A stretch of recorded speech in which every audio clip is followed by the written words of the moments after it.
അരിപ്പൊടി 16 kilo, ചന്ദനത്തിരി 2. Sebastian അല്ലേ? അയ്യോ ഗീത ഗീത ഗീത. എന്റെ ദൈവമേ, എത്ര കാലമായടാ കണ്ടിട്ട്. സത്യം, നിനക്ക് തെറ്റിയാലേ എനിക്ക് തെറ്റിയാലേ. 3 വർഷമായി കണ്ടിട്ട്.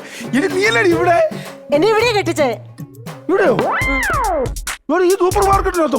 ഇതിന്റെ മുതലാളി ഞാനാ. എന്നെ കല്യാണം പിടിച്ചില്ലോ. അതല്ലടാ, എന്നെ ഇവിടെ അടുത്ത കല്യാണം കഴിച്ചത്. ഈ പുള്ളി അങ്ങനെയാ. ഈ പെണ്ണുങ്ങളുടെ ശബ്ദം കേട്ടോ അന്നേരം വന്നോളൂ. കേറി പോകാത്തോട്ട് പോ. എന്റെ കൂടെ പണ്ട് സ്കൂളിൽ പഠിച്ചതാ. ഗീത. അന്ന് എന്നെ അങ്ങ് ചെറിയ ലൈനൊക്കെ ഉണ്ട്. അന്ന് ഞാൻ ഇതുപോലല്ലേ എന്നെ കാണാൻ വിടുകണോ എന്നെ കാണാൻ. അപ്പൊ ആ സമയത്ത് ഞങ്ങളെ ലൈനൊക്കെ ആയിരുന്നു. വർഷങ്ങൾക്ക് ശേഷം ഒന്ന് കണ്ടതാ.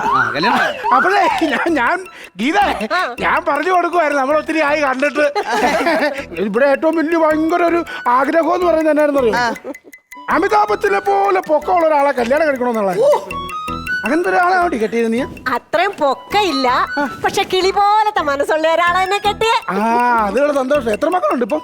മക്കളൊന്നും ആയിട്ടില്ലടാ. അപ്പൊ കൂട് വയ്ക്കാൻ അറിഞ്ഞൂടാത്ത കിളി. ഞാൻ പറഞ്ഞത് ഗീതയ്ക്ക് അത്ര കൂടാ വേണ്ട. ഞാൻ കയ്യിൽ പോയത്. ഗീതയ്ക്ക് എല്ലാം ആവശ്യമുള്ളതെന്ന് വെച്ചാൽ എടുത്തോ. എനിക്ക് നല്ല തേയിലുണ്ട്, 1 കിലോ വേണം. അയ്യോ ഗീതേ, തേയില ഞാൻ നോക്കിയിട്ട് ഗീതേ നമുക്ക് ഇവിടെ തേയില സ്റ്റോക്ക് ഇരിപ്പില്ല. അയ്യോടാ, എനിക്ക് തേയില വേണമായിരുന്നു. ഗീതയ്ക്ക് വേണ്ടി ഞാൻ തേയില മൂന്നാറിൽ നിന്ന് ഉള്ളിക്കൊണ്ട് വരും. ഗീതയുടെ ഭർത്താവ് എന്നാണ് കുഴപ്പം? ഇവിടുത്തെ എസ്ഐയാ. നീ തന്നെ വെച്ചോ.